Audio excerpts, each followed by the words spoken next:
mí. Voy a intentarlo. Un abrazo. Buenas Otro para ti. noches. Son las 11, las 10 en Canarias. Hay que abrir la economía, esto es obvio, pero ojo, ¿no? Ojo, esto es lo que en este último día con vosotros, Jesús Maraña, tú y yo, que nos hemos convertido en dos institutrices que hemos estado diciendo aquí semana a semana, lo de ojo, la distancia, las manos, el tener mucho cuidado con los mayores, con los vulnerables. Es verdad que hay que abrir la economía. Eso había que hacerlo, en algún momento había que hacerlo. El turismo es muy importante, nos tenemos que mover, pero resistir es ser prudentes, ¿no? Exactamente. Sabemos que desde el primer minuto todas las decisiones que se han ido tomando se han visto condicionadas por el intento de ese equilibrio, a veces imposible, entre la protección de la salud pública y la actividad económica. Y es verdad que lo que decía el doctor lo hemos hecho bastante bien como comunidad, ¿no? Porque hemos sido muy disciplinados, muy serios, sobre todo en la primera fase, en la más difícil y a la vez la más fácil si éramos responsables, ¿no? Ahora estamos ya en la más difícil y en ese sentido, pues a mí me parece que ese vídeo que han hecho la gente del Gregorio Marañón y todo lo que sean recordatorios desde el mundo de la sanidad, que lo han vivido todos y lo han sufrido en primera línea y en sus propias carnes. No olvidemos el número de víctimas, además, que ha habido entre el propio personal sanitario. Que nos recuerden permanentemente o de vez en cuando. Oye, que depende de nosotros, fundamentalmente, el que no sea inevitable esa oleada de invierno y esa distinción que a todos creo que nos preocupa, que en un momento dado coincidan la gripe que toque y el coronavirus que seguirá ahí, ¿no? Bueno, pues como depende de nosotros y el control y la rapidez a la hora de afrontar esos brotes, es importantísimo que lo recordemos y está muy bien que nos lo recuerden quienes lo han sufrido en la primera línea y lo han combatido, ¿no? Alguien que sabe mucho de esto me decía hoy, porque yo le planteaba una queja que me llega de gente del teatro, gente del cine, que dice, oye, en los teatros y en los cines hay que reducir el aforo y luego me meto en un autobús de línea y voy con el otro viajero pegado, o en el tren que está pasando. Pues alguien que sabe mucho de esto me decía, pues quienes lo están haciendo bien son los del teatro y el cine, ¿eh? Son los que lo están haciendo bien, manteniendo una limitación de aforo, manteniendo la distancia, porque es lo que pide la situación. Porque luego hay otras situaciones curiosas, ¿no? En Madrid van a abrir con limitaciones todo el ocio en el que hay que pagar, pero, por ejemplo, no las verbenas al aire libre. También nos lo hacía llegar un oyente. Nos vamos a encontrar en situaciones, Ignacio, contradictorias muchas veces, que nos hagan hacernos preguntas, pero ante la duda, prudencia, ¿no? Sin duda, yo siempre soy partidario de que en la prevención nada es excesivo, ¿no? Y respecto a la emotivísimo comunicado que han leído los funcionarios o los empleados del Hospital Ramón y Cajal, ¿no? Que además lo han leído con una emoción absolutamente sentida también, ¿no? A mí, claro, he recordado la heroicidad de aquellos meses, su heroicidad de aquellos meses, y la verdad que me ha resultado inevitable recordar determinados rasgos de la teoría del hombre nuevo que desarrolló el Che Guevara, ¿no? Yo creo que los sanitarios españoles han sido los hombres nuevos que dibujó el Che, ¿no? Y luego, respecto al tema, efectivamente, vamos a ver, aquí el equilibrio sanidad-economía es un equilibrio difícil y además variable, ¿no? Y bueno, la prueba está en cómo fueron las 3 primeras semanas de esta excepción. Primero, con solo confinamiento. Previeron las autoridades que quizá no iba a ser suficiente. La segunda semana, confinamiento e hibernación. Si os acordáis, se endureció el tema de la economía y se hibernó. A la tercera semana se levantó la hibernación porque había tenido su efecto esa semana de mayor enclaustramiento. Yo creo que esa economía, ese equilibrio hay que jugarlo con inteligencia y con habilidad. En definitiva, es lo que los llamamos en economía usar los precios sombra, que es para dar valor a lo que no tiene un precio en el mercado, que es la vida humana, ¿no? Y hay que jugar con los euros que se pierden por la prevención, se ganan por salvar vidas, ¿no? Tengo un regalito para vosotros, porque como es mi último día con vosotros vais a seguir, pero como yo no voy a estar, tengo un regalito para vosotros.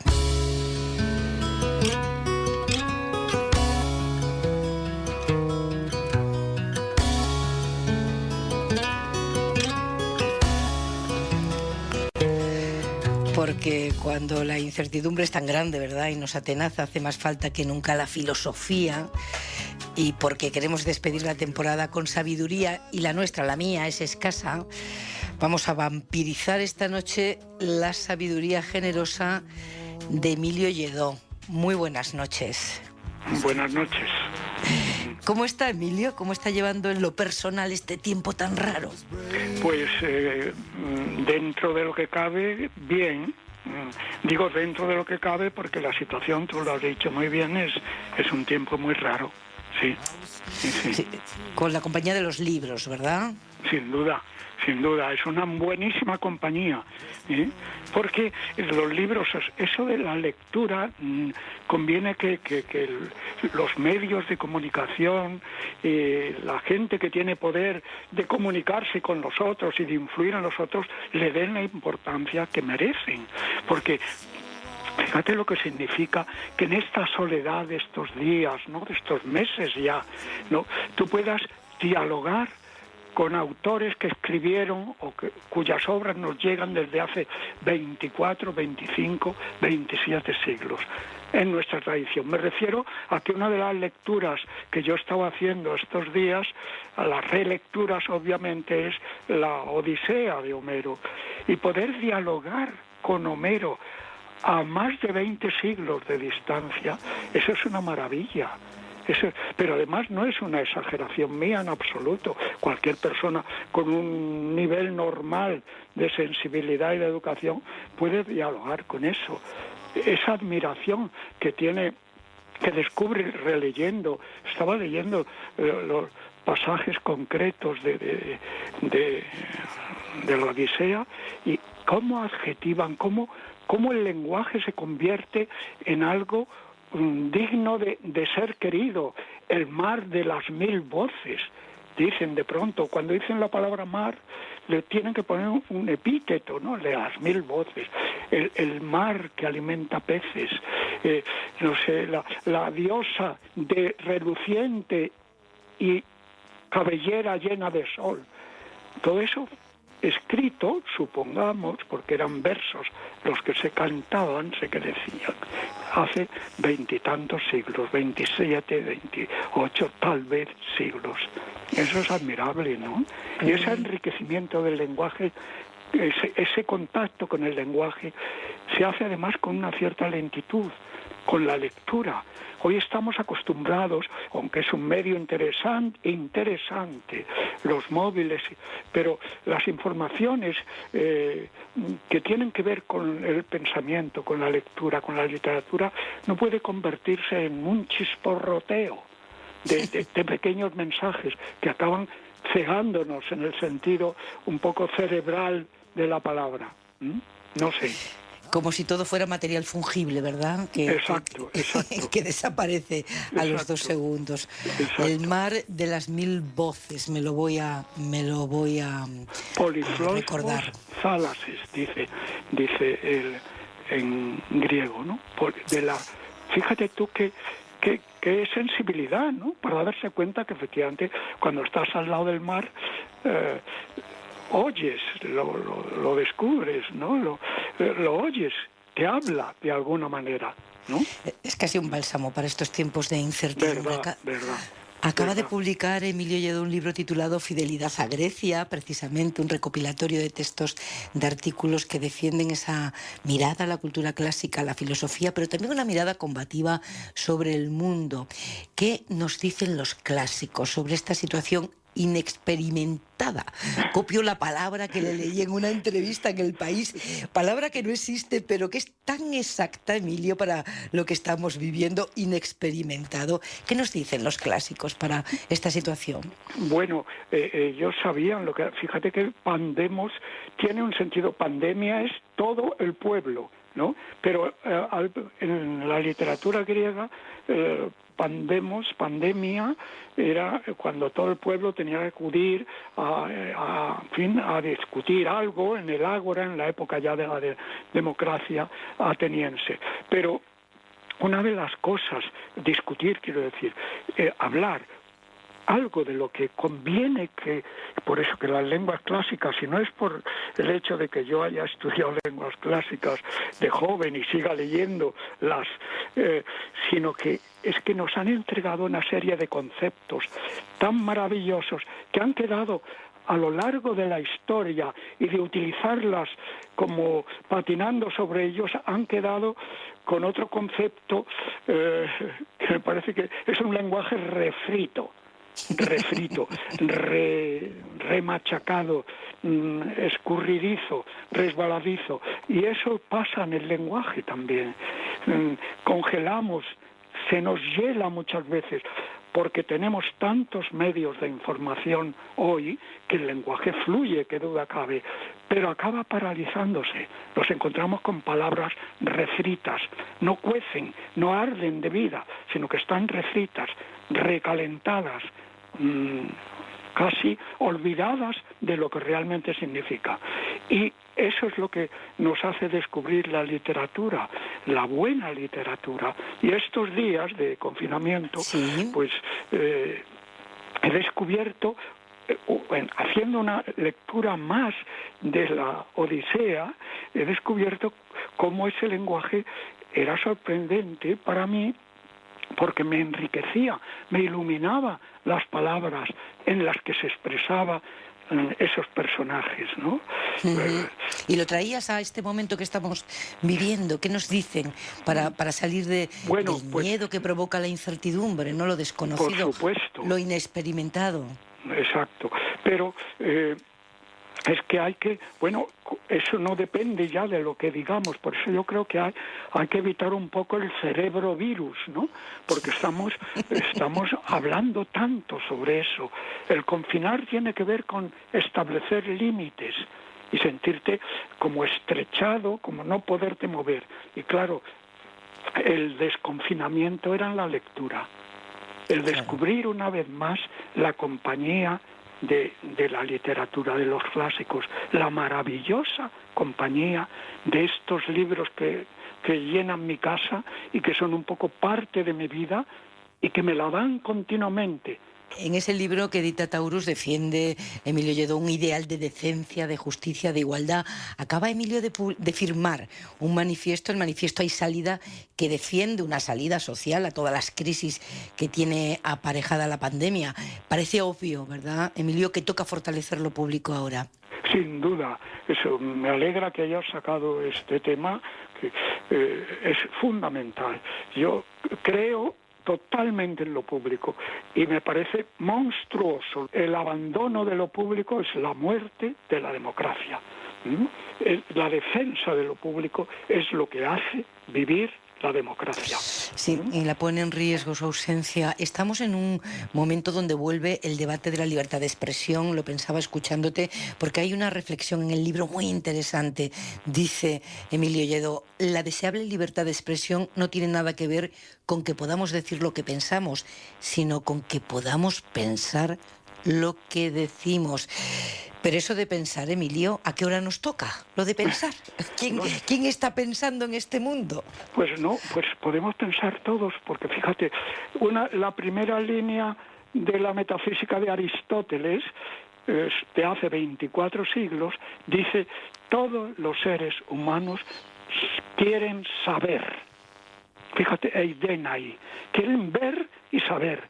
Y entonces, esa mirada es lo que nos tienen que enseñar a hacer, a tener mirada sobre los libros y sobre la realidad.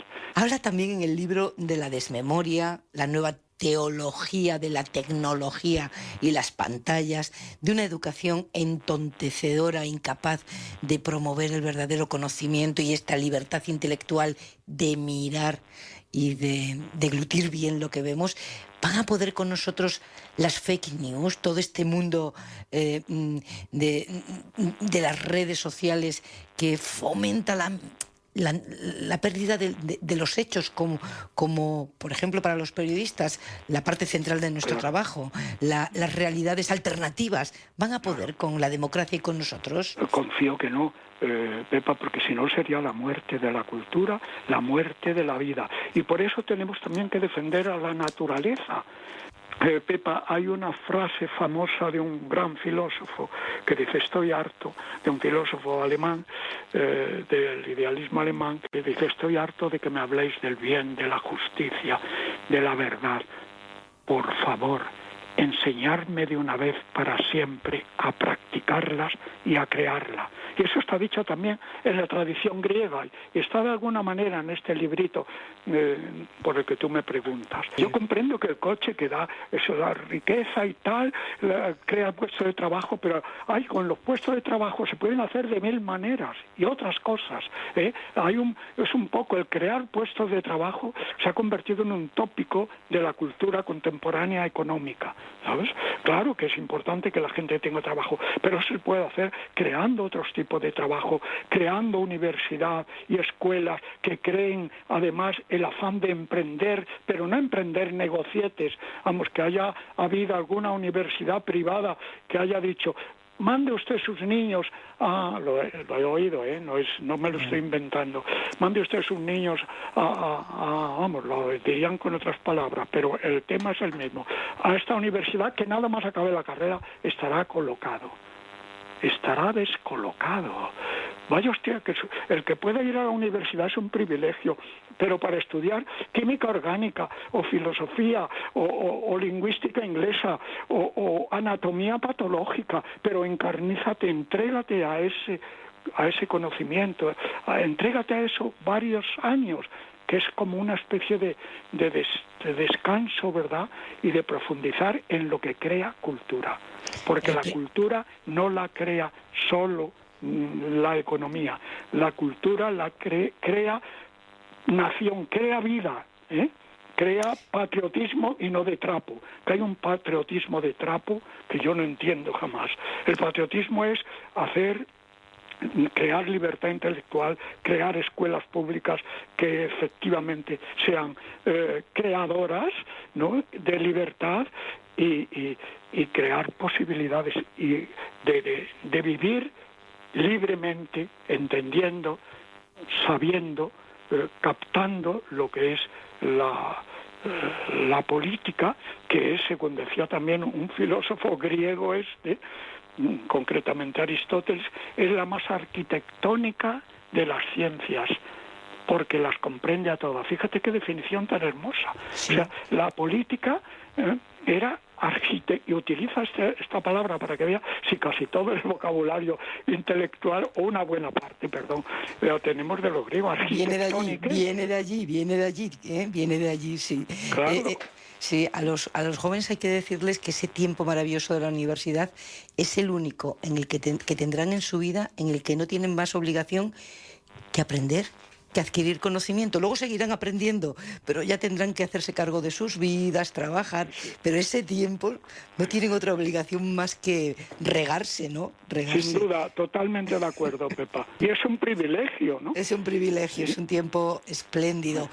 ¿Cómo ha visto un filósofo al filósofo que ha gestionado esta pandemia, Salvador Illa? Porque cuando lo nombraron para la cartera de Sanidad antes de la pandemia, hubo, en fin, hasta críticas, ¿no? Porque sus estudios no se relacionaban con el contenido exacto de la cartera que le daban, con esa falta de consideración que existe para la filosofía, ¿no? Claro. ¿Cómo ha visto eso? No tiene nada que ver. Naturalmente, en el momento que tú haya cosas que no sepas técnicamente, pues te informas, pero lo importante en ese sentido era original y sorprendente lo de esta persona, ¿no? Sí. A la que yo no conozco, por supuesto, y que me parece que ha sido gestor toda su vida, pero es de formación filósofo. Vaya. Exacto, y se ve que eso algo le ha alimentado, algo o mucho le ha alimentado, ¿no? En las formas, desde luego, que eran como un bálsamo también en medio del griterío que hemos vivido. ¿Cómo combatimos el miedo que trae la COVID? ¿No? ¿Cómo combatimos el miedo? Porque hay que combatir el virus, pero el miedo también, ¿eh? Claro, sin duda. Sí, eso es difícil. Me haces una pregunta dura de responder, que la tengo que improvisar, como es lógico, todas las preguntas se improvisan, pero creo que con esperanza, con helpis, una palabra griega también. La vida tiene momentos durísimos, y la vida personal y la vida colectiva. Ahora estamos viviendo un momento durísimo de vida colectiva, pero además totalmente colectiva, globalizante, con ese adverbio o adjetivo en este caso, que está tan de moda. O sea, porque la pandemia no es realmente pandemia, o sea, es todo, todo el mundo, ¿no? Y por eso es importante que nos demos cuenta de la trascendencia que tiene esta situación. Si no nos damos cuenta de esto, a mí se me ocurrió, lo dije hace un par de años en una intervención pública que tuve que hacer, se habla mucho del género humano.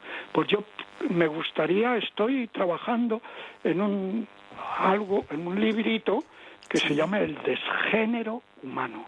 De esa degeneración puede ocurrir que en lugar de ser parte nosotros del género humano, si no nos preocupamos del mundo, de la realidad, de la naturaleza, de la física, nos seremos parte de un desgénero humano. Emilio Lledó, voy a hacer una recomendación a mis oyentes. Echen en la maletita cuando se vayan de vacaciones Fidelidad a Grecia, que publica Taurus, llena de cosas interesantes que leer, de esa ventana al desconfinamiento que son los libros. Un placer, como siempre, Emilio Lledó, y un abrazo muy fuerte. Gracias para ti, Pepa. Muchísimas gracias. Hola, Paola. ¿Cómo estás después de todas estas semanas? Del sofá a la nevera y vuelta, un día tras otro. He engordado 3 kilos. Yo también engordé, pero fui a ver a mi dietista de Naturhaus y me recomendó un plan especial para mí. Vuelve a ponerte en marcha con Naturhaus, con nuestros planes y seguimientos personalizados en manos de profesionales. Busca tu centro más cercano en naturhaus.es o llama al 902 15 14 14. Cuando juegas al cupón diario y a la paga de la ONCE, ayudas a que miles de personas con discapacidad también puedan ser campeones. Cuando dices miles de personas, ¿de cuántas personas hablamos exactamente? Pues, no sé, si quieres te lo miro. Deberíamos tener el número exacto. ¿No puedes darme una horquilla? Más de 70.000 y menos de 100.000. Ah, pues está muy bien. Cupón diario y la paga de la ONCE. Cuando juegas tú, jugamos todos.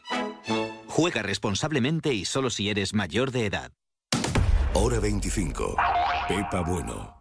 Pura, buenas noches. Buenas noches, Pepa, y buenas noches a todos los amigos.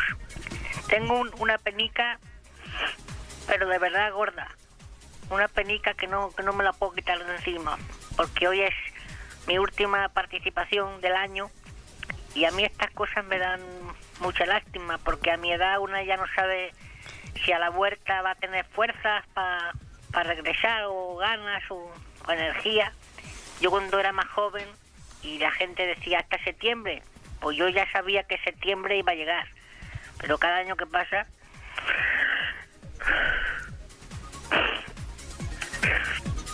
no quiero hacer el espectáculo, perdón, no quería llorar.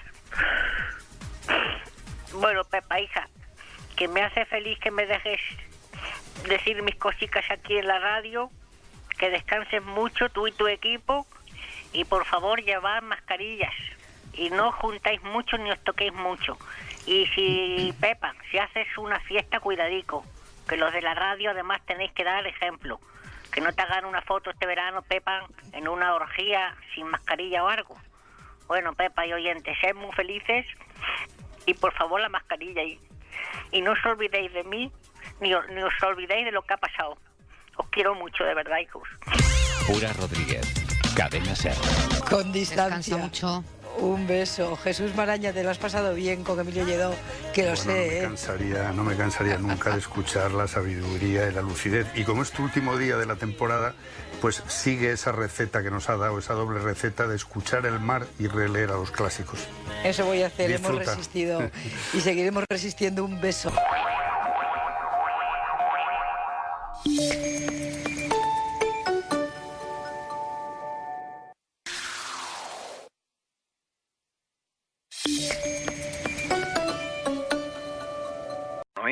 Voy a intentarlo. Un abrazo. Buenas noches. Son las 11, las 10 en Canarias. Hay que abrir la economía, esto es obvio, pero ojo, ¿no? Ojo, esto es lo que en este último día con vosotros, Jesús Maraña, tú y yo, que nos hemos convertido en dos institutrices que hemos estado diciendo aquí semana a semana, lo de ojo, la distancia, las manos, el tener mucho cuidado con los mayores, con los vulnerables. Es verdad que hay que abrir la economía. Eso había que hacerlo, en algún momento había que hacerlo. El turismo es muy importante, nos tenemos que mover, pero resistir es ser prudentes, ¿no? Exactamente. Sabemos que desde el primer minuto todas las decisiones que se han ido tomando se han visto condicionadas por el intento de ese equilibrio, a veces imposible, entre la protección de la salud pública y la actividad económica. Y es verdad que lo que decía el doctor lo hemos hecho bastante bien como comunidad, ¿no? Porque hemos sido muy disciplinados, muy serios, sobre todo en la primera fase, en la más difícil, y a la vez la más fácil si éramos responsables, ¿no? Ahora estamos ya en la más difícil, y en ese sentido, pues a mí me parece que ese vídeo que han hecho la gente del Gregorio Marañón y todo lo que sean recordatorios desde el mundo de la sanidad, que lo han vivido todos y lo han sufrido en primera línea y en sus propias carnes, no olvidemos el número de víctimas además que ha habido entre el propio personal sanitario, que nos recuerden permanentemente o de vez en cuando, oye, que depende de nosotros fundamentalmente el que no sea inevitable esa oleada de invierno y esa distinción que a todos creo que nos preocupa, que en un momento dado coincidan la gripe que toque y el coronavirus que seguirá ahí, ¿no? Bueno, pues como depende de nosotros y el control y la rapidez a la hora de afrontar esos brotes, es importantísimo que lo recordemos, y está muy bien que nos lo recuerden quienes lo han sufrido en la primera línea y lo han combatido, ¿no? Alguien que sabe mucho de esto me decía hoy, porque yo le planteaba una queja que me llega de gente del teatro, gente del cine, que dice, oye, en los teatros y en los cines hay que reducir el aforo y luego me meto en un autobús de línea y voy con el otro viajero pegado, o en el tren que está pasando. Pues alguien que sabe mucho de esto me decía, pues quienes lo están haciendo bien son los del teatro y el cine, ¿eh? Son los que lo están haciendo bien, manteniendo una limitación de aforo, manteniendo la distancia, porque es lo que pide la situación, porque luego hay otras situaciones curiosas, ¿no? En Madrid van a abrir con limitaciones todo el ocio en el que hay que pagar, pero, por ejemplo, no las verbenas en la